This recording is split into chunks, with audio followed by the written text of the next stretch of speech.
Alright, so today we're diving into a list so powerful, so emotional, so face-meltingly epic, it could make Kratos cry, Geralt smile, and Arthur Morgan tip his hat respectfully from beyond the grave.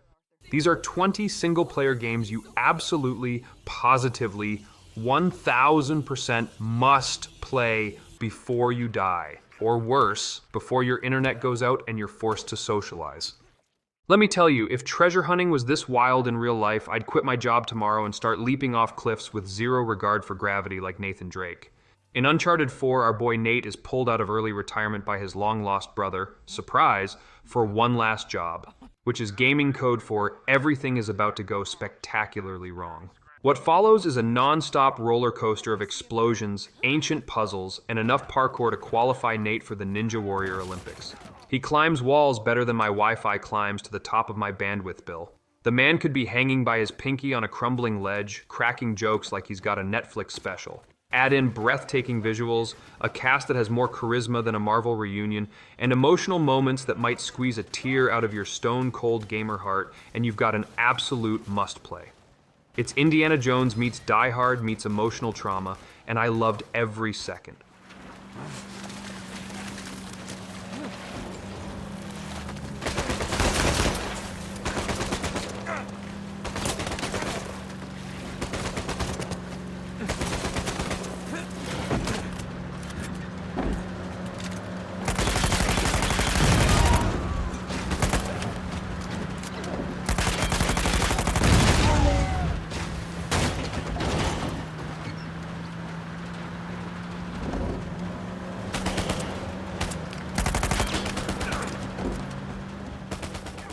Okay, let's get something straight. Titanfall 2 isn't just a shooter, it's a hyper-caffeinated, robot-fueled bromance with the emotional punch of a Pixar movie and the speed of a hamster on espresso. You play as Jack Cooper, a rifle-toting average Joe who accidentally gets promoted from random grunt to Titan pilot because his mentor goes down in a blaze of glory and is like, "Here, take my 30-ton death machine, no pressure." Enter BT-7274, your new BFF in robot form, who's more loyal than a golden retriever and has the dry humor of a British butler. Together, you leap through time, run on walls like you've got magnets in your shoes, and absolutely obliterate enemies in some of the tightest level design in FPS history. Effect and Cause is a level so good it should be studied in schools instead of algebra. The campaign is criminally short, which just means you'll replay it 5 times and cry at the ending every single time.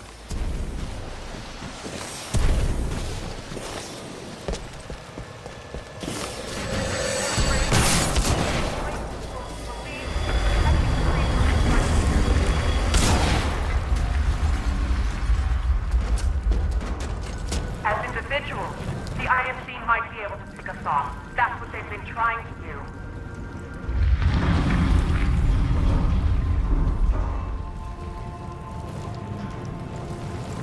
All hands.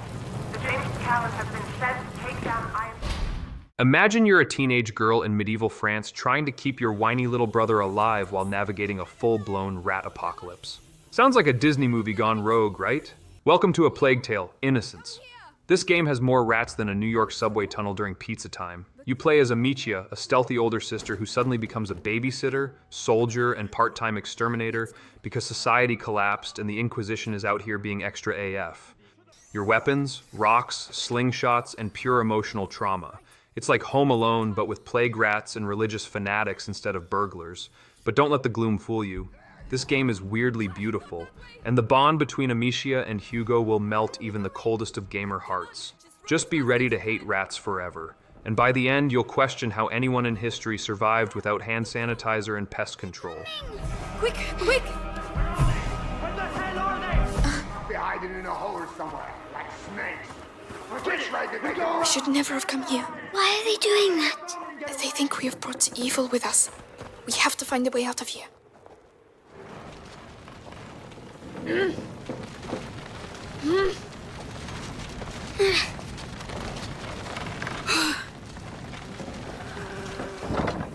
Good. We can climb onto it now.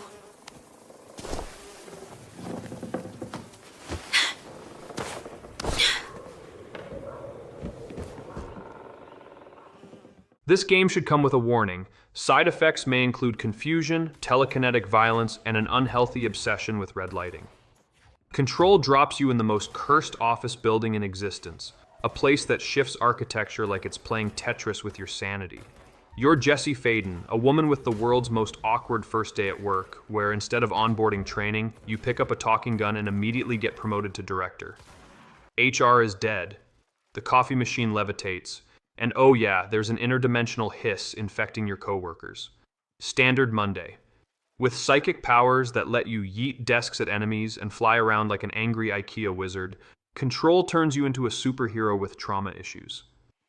The story is like if Twin Peaks, X-Files, and a pile of redacted government files had a baby and raised it in an SCP facility. You won't understand half of it, but you'll vibe with every second.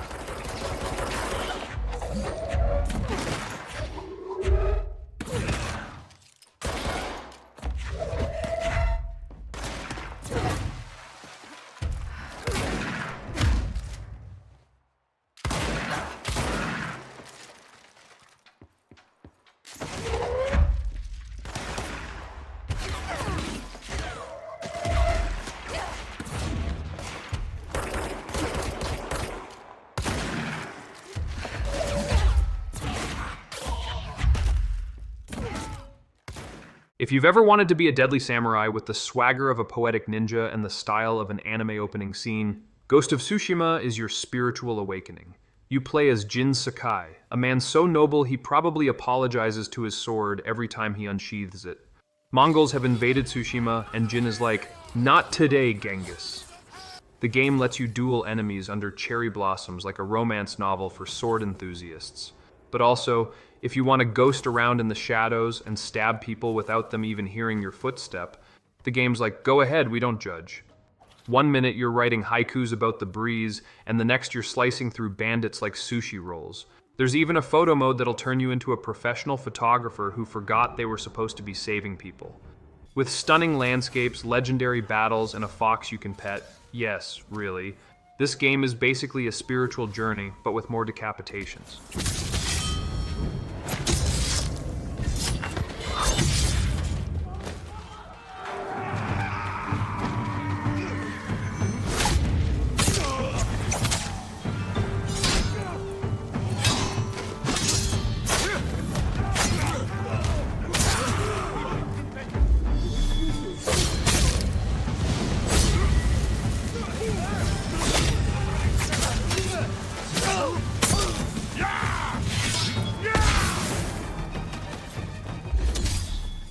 So you thought you were good at video games until Ghostrunner 2 walked in, slapped your controller out of your hand, and whispered, "Try again, mortal." This game is what happens when cyberpunk aesthetics and ninja parkour have a baby that grows up on energy drinks and dubstep. You're a katana-wielding cyborg ninja who slices enemies so fast they probably die before realizing they've been sliced. The game gives you zero room for error and even less for dignity. One hit and you're toast. The difficulty curve? It's not a curve, it's a vertical wall covered in lasers and robot death. But when you finally chain together wall runs, slow-mo dashes, and perfectly timed decapitations, you'll feel like the love child of Genji from Overwatch and Neo from The Matrix. And the best part? You get a talking motorcycle. Yes. A cyberbike with personality, because if you're going to die 364 times in one level, at least you can do it in style. Stay on him, and we might be able to extrapolate his destination.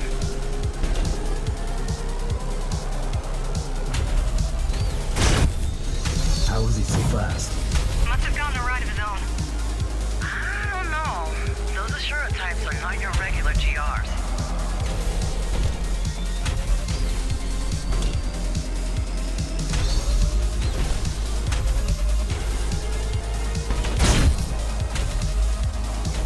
Okay, I think I can tell where he's headed. Where? Outside. Should we just... God of War 2018 is what happens when your angry Spartan dad goes through an emotional midlife crisis, trades his blades of chaos for a magical axe, and moves to Norway with a kid who never stops asking questions. Kratos, the ex-Greek god with a body carved from marble and a voice that can shatter windows, now has to teach his son Atreus how to not accidentally awaken Ragnarok. It's a father-son road trip, but with more decapitated monsters and fewer gas station snacks. The combat is chunky, meaty, and satisfying like a steak cooked by Zeus himself. And the story, oh boy, the story punches you in the feelings like Kratos punches trolls in the face. 1 minute you're solving puzzles with your kid, the next you're uppercutting dragons off cliffs. It's mythology, parenting, and axe-throwing therapy all rolled into one. And yes, yelling boy at inanimate objects never gets old. 10-10 would dad again.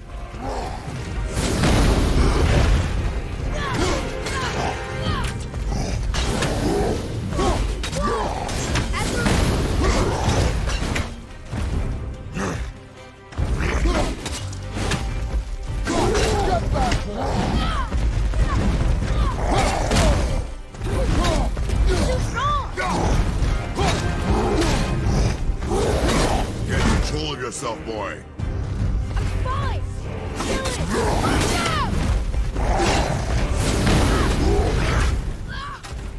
Gris is the emotional equivalent of getting softly punched in the heart by a cloud.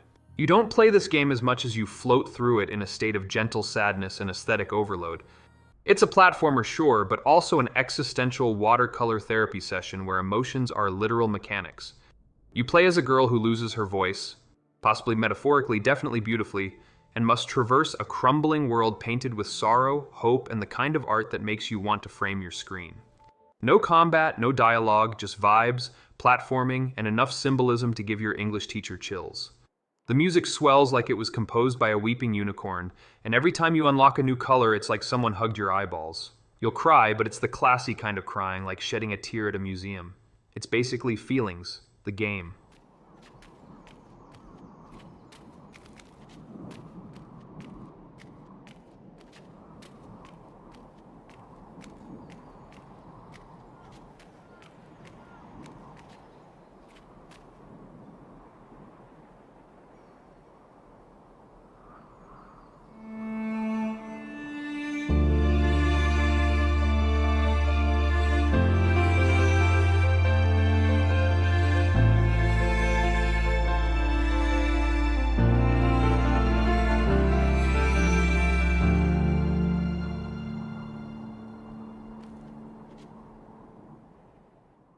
This game doesn't mess around.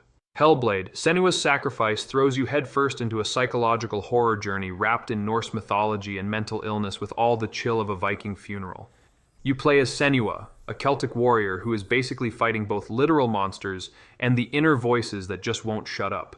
And I don't mean haha quirky voices, I mean full-on binaural whispering directly into your headset that makes you question if someone's behind you IRL. The combat is brutal, but the real boss fight is in your brain. It's haunting, beautiful, and unnerving, like if The Ring was directed by a philosophy professor. One moment you're swinging a sword at demonic Norse creatures, the next you're crying in a cave wondering if any of this is even real. Honestly, it's less a game and more a playable psychosis experience. And that permadeath warning? Yeah, it's fake, but it still made me sweat like I was taking an exam in Viking school.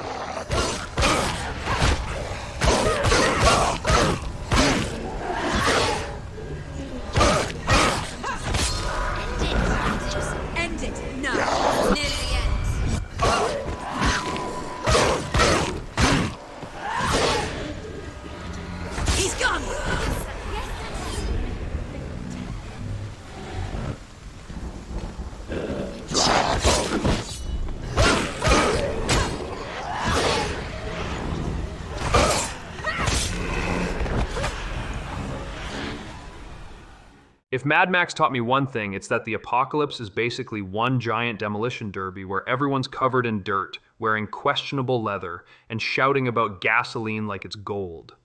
You play as Max, the grumpiest bald man in the desert, who drives around a post-nuclear wasteland punching war boys, building cars, and growling about vengeance. The real star here? Your car, the magnum opus. You can upgrade this beast with spikes, harpoons, flamethrowers, and even more spikes because why not? The combat is like Batman got sunburned and decided to fistfight everyone in Australia. And the world? It's dry. So dry. I drank 5 glasses of water just looking at it. Sandstorms roll in like Mother Nature's rage quit. And scavenging camps feels like Mad Max's version of extreme couponing. It's grim, it's explosive, it's unreasonably fun. Plus, you can punch a dude, then immediately jump into a flaming car and launch yourself off a cliff. Game of the decade.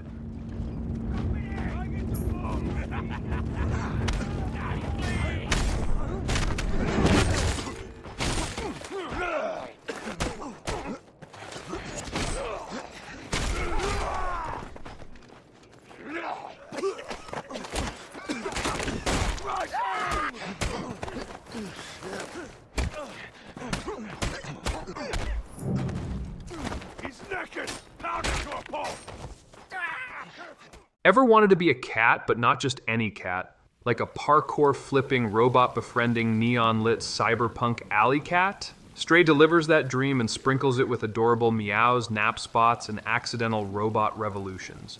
You start the game just minding your own business with your cat crew, then bam! You fall into a dystopian underground city and suddenly you're on a mission to overthrow robo-oppression using nothing but your paws, a tiny backpack, and pure feline audacity. The puzzles are clever, the world is gorgeous, and yes, you can knock over bottles for no reason other than to embrace chaos. And that meow button? I abused it like a toddler with a squeaky toy. You'll go from aw to oh no to meow meow, viva la revolution in 10 minutes flat. It's basically Blade Runner if Deckard was a tabby.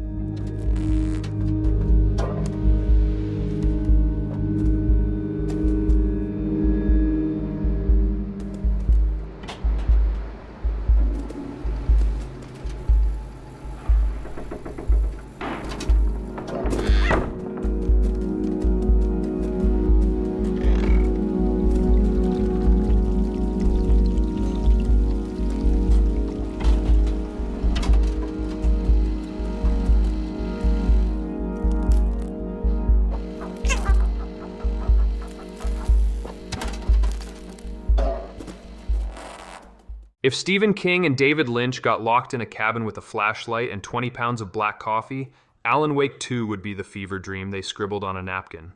You're Alan Wake, a tortured writer who's been trapped in a cursed dimension that makes Twin Peaks look like Sesame Street. The world is a mess of shadow monsters, creepy forests, blood rituals, and plot twists that punch you in the face while whispering, "You're not ready for this, Buttercup." Combat's all about managing batteries like you're in a survival horror Home Depot, and the atmosphere, thicker than a pumpkin spice latte in October. It's 1 part detective thriller, 1 part oh god what's that, and 3 parts meta-narrative insanity. You'll constantly be asking, is this real, is this fiction, is that coffee cup alive? Spoiler, it might be. Bring extra pants. And batteries. So many batteries.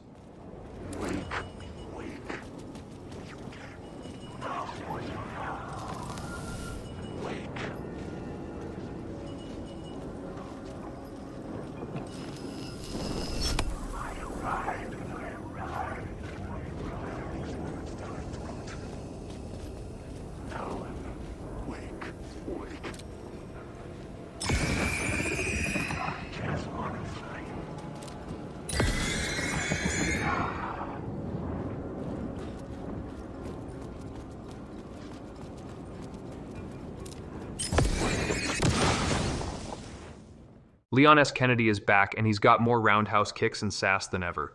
Resident Evil 4 Remake is a glorious overhaul of the cult classic where you save the president's daughter from a village full of angry, parasite-infested farmers who clearly didn't get the memo about personal space. It's horror, it's action, it's campy dialogue that hits you like a cheesy 90s B-movie, and we love every second of it. 1 minute you're fending off chainsaw maniacs, the next you're being flirted with by a mysterious trenchcoat villain while your AI companion hides in a dumpster. The visuals? Crispy like fresh zombie toast. The combat? A tactical ballet of bullet conservation and tactical groin shots. And Leon? Still making jokes while being chased by eldritch nightmares. He's America's sassiest Boy Scout with perfect hair. If you didn't suplex at least 20 villagers, did you even play it?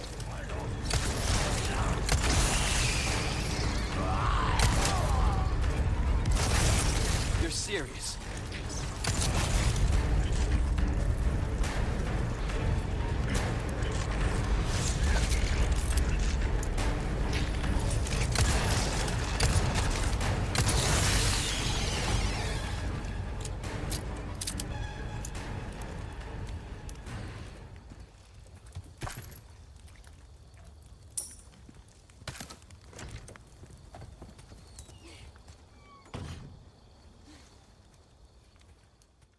Imagine being in a kung fu revenge movie where everyone's trying to kill you, you age every time you die, and your grandpa probably warned you this would happen.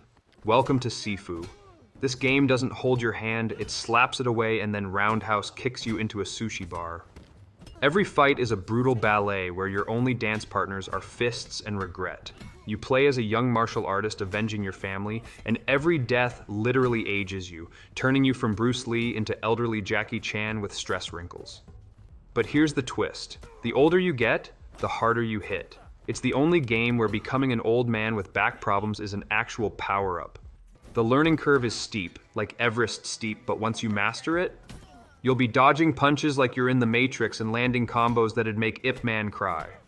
Just don't get cocky or a janitor will sweep kick you into early retirement.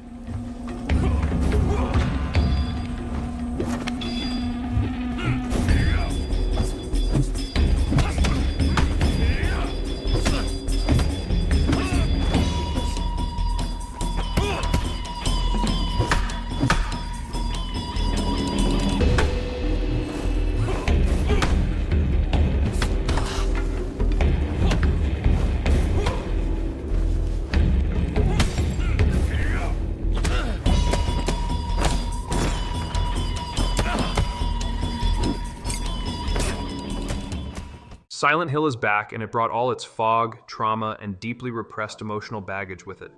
Silent Hill 2. Remake is the emotional equivalent of screaming into a haunted pillow while guilt takes human form and tries to murder you. You play as James Sunderland, who comes to the creepiest town on Earth after receiving a letter from his dead wife. And if that sentence didn't already scream bad idea, then congrats, you're Silent Hill material. The fog is so thick it has its own emotional support group. The creatures are walking metaphors with teeth, and Pyramid Head is still the undisputed king of nope. This isn't just survival horror, it's emotional horror. It's therapy through terror, and the remake's visuals, disgustingly beautiful. It's like your nightmares got an HD upgrade. Just don't play with headphones unless you want your soul to evacuate through your ears. Still worth it.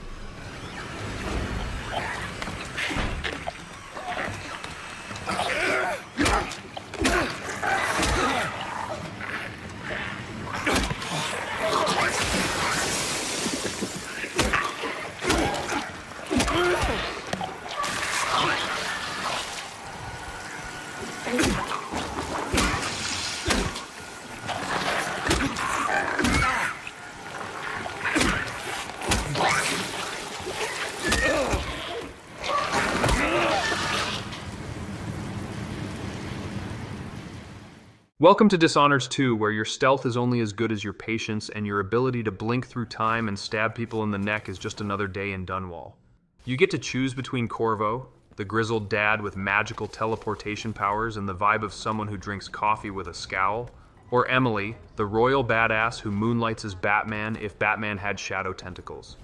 This game lets you kill everyone, no one, or just confuse everyone with rats and clones. The environments are steampunk Picasso paintings, the AI has the memory of a goldfish, and every level is like a murder-themed escape room. And don't even get me started on Clockwork Mansion. It's like fighting your way through an IKEA nightmare while a Bond villain monologues at you.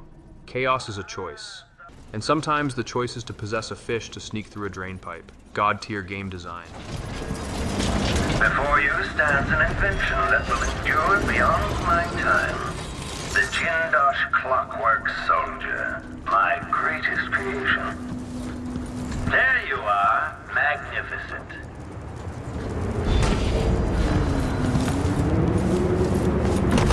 Now that I see you, I've worked out who you are. Not a hired cutthroat, your clothes are too fine. An aristocratic thrill seeker? That's closer. You trained with weapons formerly, but not salon fencers could back. The Last of Us Part 1 is a post-apocalyptic road trip where you, as Joel, a grizzled smuggler with a tragic past, escort Ellie, a snarky teen immune to zombie fungus, across a crumbling America. This isn't just a game. It's an emotional breakdown simulator with clickers, shotguns, and heartbreak. The storytelling is so good, you'll start developing trust issues with fictional characters. The gameplay is tense, like, I have 4 bullets and an empty stomach tense, and the quiet moments between the chaos, gut-punchingly beautiful. Whether it's watching giraffes or blowing up bloaters with homemade bombs, this game will leave you emotionally exhausted and hugging your dog for comfort. 1010 would cry again.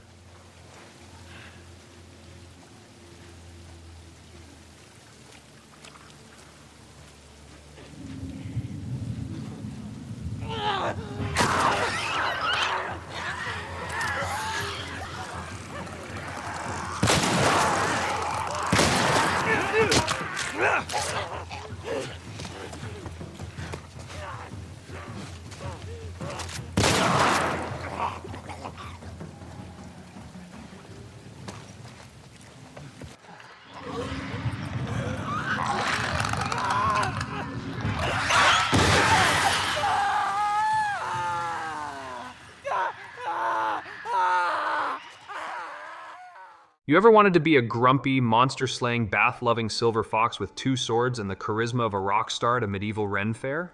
Then The Witcher 3 is your soulmate. You play as Geralt of Rivia, mutant, monster hunter, and serial dad joke suppressor, on a quest to find your adopted daughter while fighting vampires, talking to witches, and awkwardly romancing sorceresses.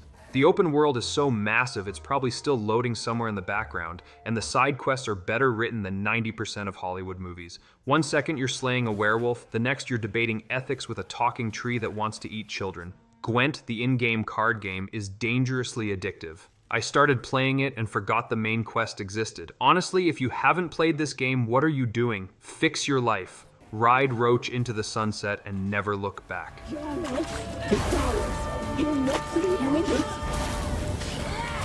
You'll regret that. You will die here now. You die tonight.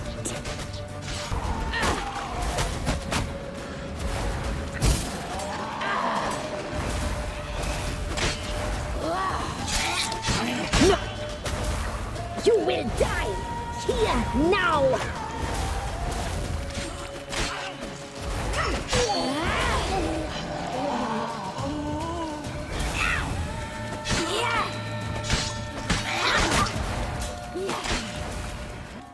Lara Croft is back, colder, tougher, and more ready to punch history in the face than ever before in Rise of the Tomb Raider. Forget museums. Lara's out here blowing up ancient ruins, dual-wielding pickaxes, and out-sneaking a militia in yoga pants. She's basically Bear Grylls meets Indiana Jones, but with fewer water filters and more explosions.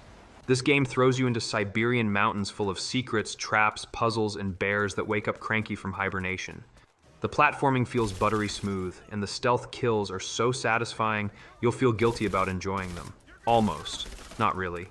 There's also a crafting system where you can turn a squirrel and a pine cone into a grenade. It's visually stunning, full of action, and Lara's journal entries alone could win a Pulitzer Prize in badassery.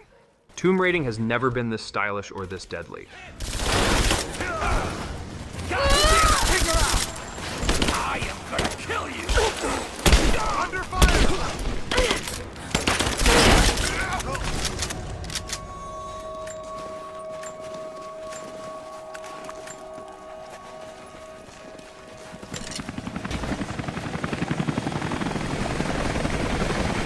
What happened here?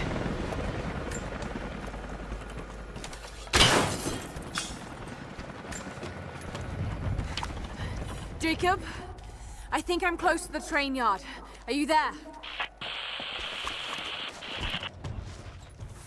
And finally, Red Dead Redemption 2, the magnum opus of cowboy simulator but make it Shakespeare.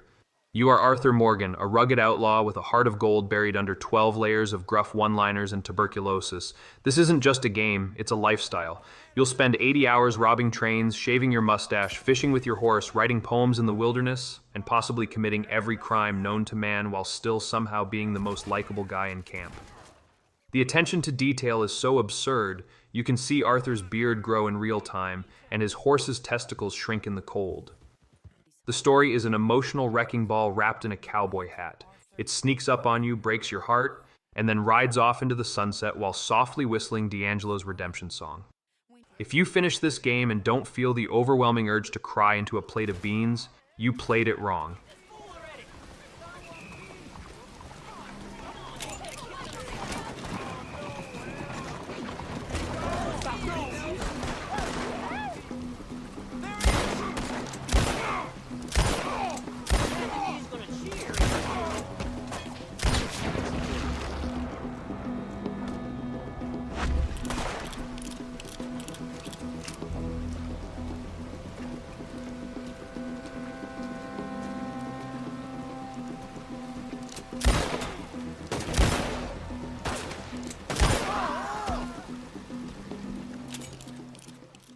And there you have it, 20 single-player games that will emotionally scar you, spiritually enlighten you, and possibly make you question your life choices, all from the safety of your couch. Smash that like button like it's a boss fight with 1 pixel of health left, subscribe like your backlog depends on it, and let me know in the comments which game emotionally wrecked you the most. Bonus points if you cried in the menu screen.